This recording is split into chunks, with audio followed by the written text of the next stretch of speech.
አርዕስተ ዜና ፕሬዚዳንት ፌደሪ ታዬ አጽቀሥላሴ ንኤክስፖ ቅነ ንግዲ ናይ ኢትዮጵያ ይግዝኡ መሪቆም ከፊቶም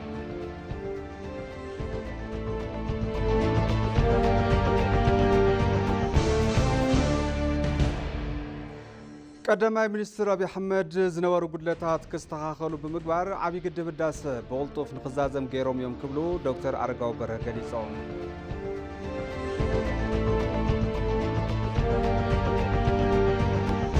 ካብ ዜና ወፃኢ ኣብ ኢንዶኔዥያ ምስ መዋቲ አውቲስታ ታክሲ ተታሒዙ ኣብ መላእ እቲ ሃገር ዝተወልዐ ተቃውሞ ስዒቡ 3 ሰባት ተቐቲሎም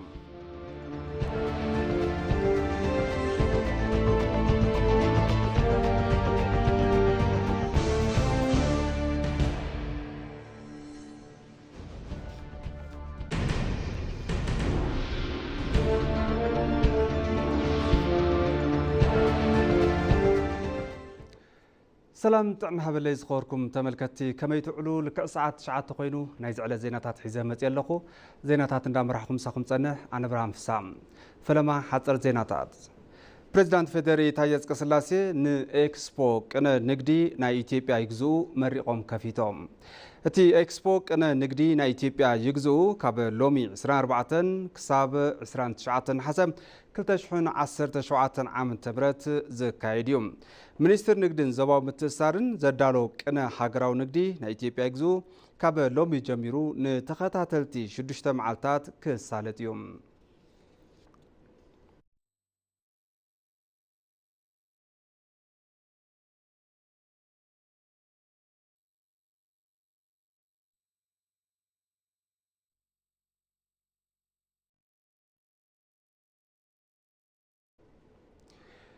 حفشاوي أسرارح لمعات كوريدر نمصاء እዋን ተስፋ ዝህበና እዩ ክብሉ ቀዳማይ ሚኒስትር አብይ አሕመድ ተዛሪቦም ቀዳማይ ሚኒስትር አብይ አሕመድ ኣብ ማሕበራዊ ሚዲያኦም ኣብ ዘመሓላለፍዎ መልእኽቲ ኣብ ቀዳማይ ምዕራፍ ብ4 ኮሪደራት ጀሚርና ኣብ ካልኣይ ምዕራፍ ናብ 8 ኮሪደራት ቀፂልና ኢሎም ዝተዛዘመን 12.7 ኪሎ ሜትሮ ንውሓት ዘለዎን ካብ አዲስ ኮንቬንሽን ማእከል ጎሮ ቪአይፒ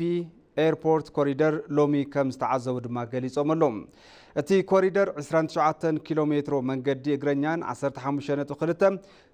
ኪሎ ሜትሮ መግንሒ ብስክሌትን ከም ዘለዎ ድማ ሓቢሮም እቲ ስራሕ ሰፋሕቲ መንገድታት መኻይን ካብ ጎሮ ክሳብ መዕርፎ ነፈርቲ ቦሌ ሓዱሽ መገዲ ከምኡውን ኣብቲ ከባቢ ሰፋሕቲ ልምዓት ወሓዚ ሩባታት ዘካተተ ኢሎም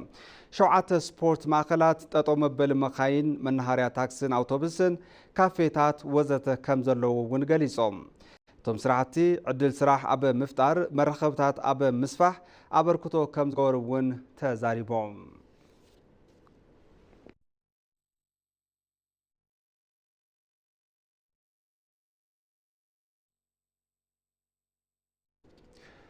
ቀዳማይ ሚኒስትር አብይ አሕመድ ህዝቢ ብሓዱሽ መንፈስ ንክልዓዓልን ዝነበሩ ጉድለታት ንኽስተኻኸሉን ብምግባር ዓብይ ግድብ ህዳሴ ኢትዮጵያ ብቕልጡፍ ንኽዛዘም ገይሮም እዮም ክብሉ ዋና ዳይሬክተር ቤት ጽሕፈት ፕሮጀክት ምትሕብባር እቲ ግድብ ዶክተር አረጋዊ በርሀ ገሊጾም ቀዳማይ ሚኒስትር አብይ አሕመድ 26 ሰነ 2017 ዓ.ም ኣብ ቤት ምክሪ ወከልቲ ህዝቢ ተረኺቦም ኣብ ዝሃብዎ መብራህሪ ببزح دخامن مسواتن زتهانت عبيد ግድብ ህዳሴ ኢትዮጵያ ኣብ ቀጻሊ ወርሒ መስከረም ከም ዝምረቕ ምግላጾም ዝዝከርዮም ዋና ዳይሬክተር ቤት ጽሕፈት ፕሮጀክት ምትሕብባር እቲ ግድብ ብዶክተር አረጋዊ በርሀ ኣብ ምዛም እቲ ግድብ ኣመልኪቶም ምስ ግልጋሎት ዜና ኢትዮጵያ ኣብ ዝነበሮም ጻንሒት ከም ዝገለጽዎም ህዝቢ ኢትዮጵያ ብፍልጠቱ ብጉልበቱ ብገንዘቡ ሕራንን ስምዒትን ከምኡውን መስዋዕቲ ብምኽፋል እቲ ግድብ ንክዛዘም ዓብይ ኣስተዋጽኦ ገይሩ እዩ ኢሎም ኮይኑ ድማ ንመላ ህዝቢ ኢትዮጵያ መልእኽቲ እንኳዕ ደስ በለካ ኣመሓላሊፎም ኣሎም ህንፀት እቲ ግድብ ብዝተፈላለዩ ምኽንያታት እናተጓተተ ከም ፀንሐ ብምዝኻር ድሕሪ እቲ ሃገራዊ ለውጢ ግና ብዝተፈጥረ ዝተዋደደ ኣመራርሓ ብፍላይ ድማ ቀዳማይ ሚኒስትር አብይ አሕመድ ፍሉይ ትኹረት ብምሃብ ህዝቢ ብሓዱሽ መንፈስ ንክላዓልን ዝነበሩ ጉድለታት ንኽስተኻኸሉን ብምግባር ዓብይ ግድብ ህዳሴ ኢትዮጵያ ብቕልጡፍ ንኽዛዘም ከም ዝገበሩ እዮም ገሊጾም ህዝቢ እንተተሓቢሩ ዘይስገር ፈተና ከም ዘየለ ብምግላጽ عبي قدب داسون صالح زبي زتحابر ايو عبزي بركي كبسع زخاليلهم عبي قدب داسة أفريقياويان تحابا بيروم تأقامهم بعلم بمفتاح كمعولو كمزخولو زرقاقة قدب يكبلوون تزاريبهم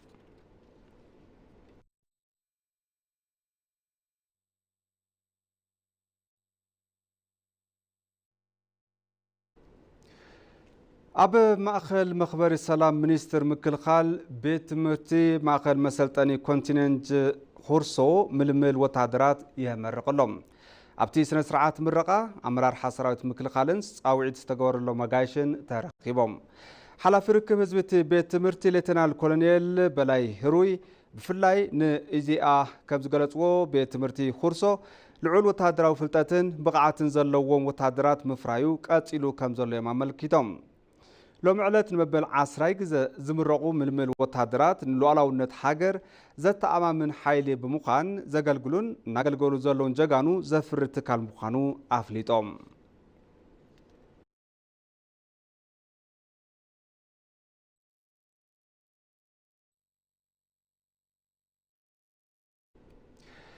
ترانسبورتن لوجيستيكسن بحري إثيوبيا مس بوليس فيدرال بمتحبار أبعبي قد بداسة إثيوبيا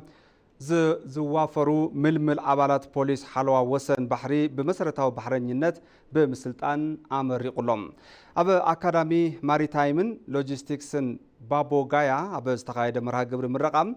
كوميشنر بوليس فيدرال جنرال دملش قبر مكايل كمزولو تسلطانام بعالم لقى ملكعتات مسرت توقن أيوم عبي قد بداسة نا إثيوبياوان داقماي عادوا أيو بمبال زقلصون تخون بوليس فيدرالن سراويت مكلخال حاجرن تقدب كاب مفلم توتحزو ان حلو كم صالحون حبيرهم صباح لوطي تقدب كاب زنور ودكت بمدحان نعاوت موقع كم استخالد ما قليصهم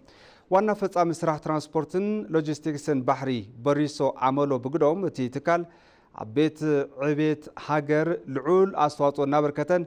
بتي أكاديمي بيلو بحرينينت نعداق عالم النابقعن كم زركبهم حبيرهم بكل مداي النابركة تركب إثيوبيا ندحار زملت حيل كم زي لدما تزاريبهم أبتي مرها قبريت سلطنا نقعوت أستواطون زبركتون أبتي سلطنا لعول وصيت نزمزقون أفلطون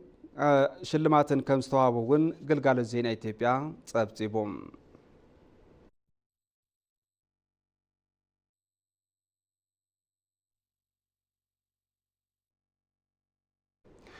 تبلكتي حزر ما بزرزر نابز حزنام زيناتاتك حلفوكم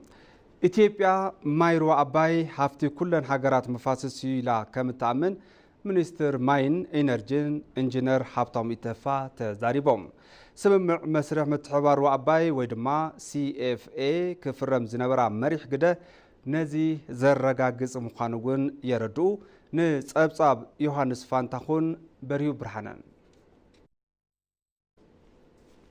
إثيوبيا وحزروا بأباي مثل علوتن تحتوتن هاجرات مفاسس بفتحونت أب معلا نموعل سممع مسرح متحوار ويدما CFA كالسنادة إن بمبزحتي إن هاجرات مفاسس نغفر من مريح قدا متسواتا نحبراوي تربحنت زلوا صنع مرقزي زرعي مخانو منستر ماين إنرجين إنجينير حبتامو إتفا يزاربو إثيوبيا يمتامن بتنا زاريم تلانت من بروينيا قام يمتقم مبت نافتاوي يمتقم إدن دورنو أباي ويم نايل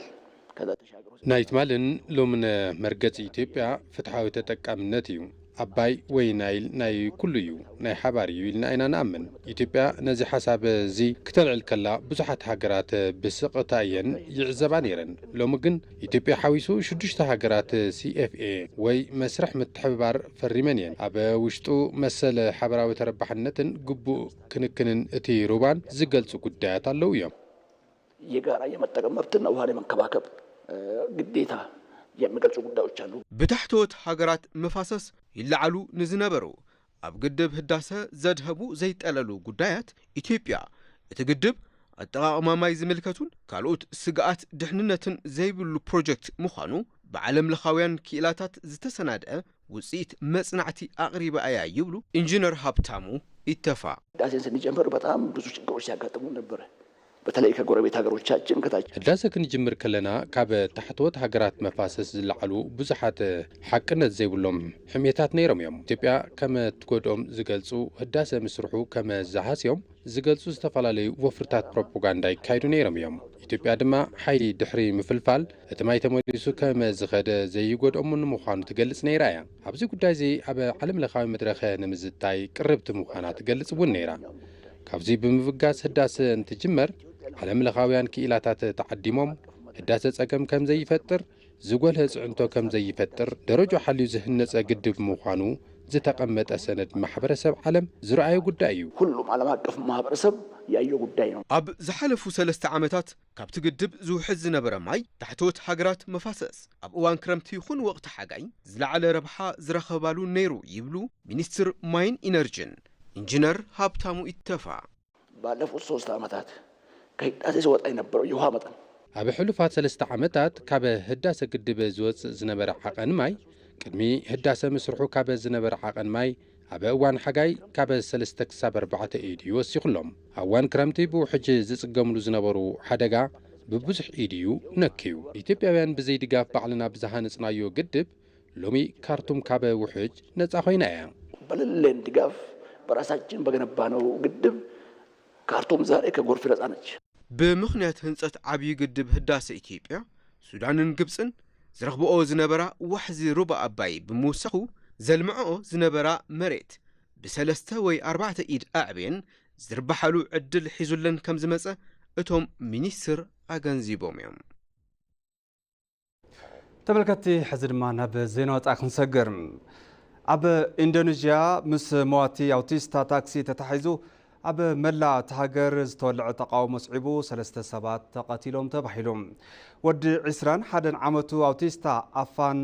ኩርኒያዋን ኣብ ዋና ከተማ ጃካርታ ንትሑት ደሞዝን ልዑል ወጻኢ ፖለቲከኛታትን ኣመልኪቱ ኣብ ዝካየድ ዘሎ ተቃውሞ ብመኪና ፖሊስ ተረጊጹ ተቐቲሉ እዮም ኣብ መላ እቲ ሃገር ብዝተፈጥረ ናዕቢ ሓይታት ጸጥታ መንብዒ ትኪ እናተኮሱ እንትኸውን ኣብ ከተማታት ጃካርታን ሱራቤይን እቶም ተቃወምቲ ምስቶም ሓይታት ጸጥታ ጎንፂ ምፍጣሮም ተሓቢሩ ኣሎ ፕሬዚዳንት ኢንዶኔዥያ ፕራቦዎ ሱቢየንቶ ናብ ቤተሰብ ኣፋን ኩርናዋን ብምኻድ ሓዘኖም ዝገለጹ እንትኸውን ኣብቲ ሃገር ተወሊዑ ዘሎ ናዕቢ ከቢድ ፈተና ምዃኑ ተመላኺቱ ኣብ ልዕሊ እቲ ኣውቲስታ ዝበፅሐ ሞት ምርመራ ከም ዝካየድ ቃል ዝኣተው ቶም ፕሬዚዳንት እታ ሃገር ንክትረጋጋ ኣሽከርከርቲ ተቃውሞኦም ጠጠው ከብሉ ጻውዒት ኣቕሪቦም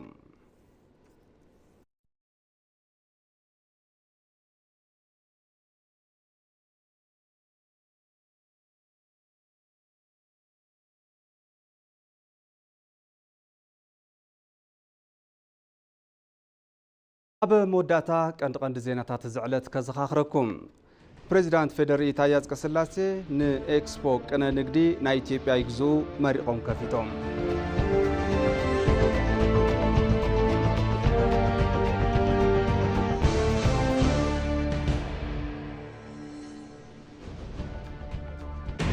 ቀዳማይ ሚኒስትር አብይ አሕመድ ዝነበሩ ጉድለታት ክስተኻኸሉ ብምግባር ዓብይ ግድብ ህዳሴ ብቁልጡፍ ንክዛዘም ገይሮም እዮም ክብሉ ዶክተር አረጋው በርሀ ገሊጾም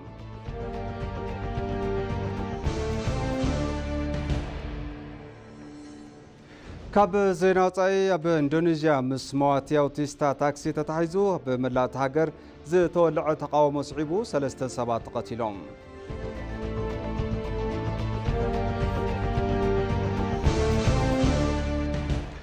ባርከስ ተመልከቲ ነሰዓት ተዳሉ ዜናታት በዚዛ ዚምና ስለምክታልኩም አዝዜና ነመስገን ሰላም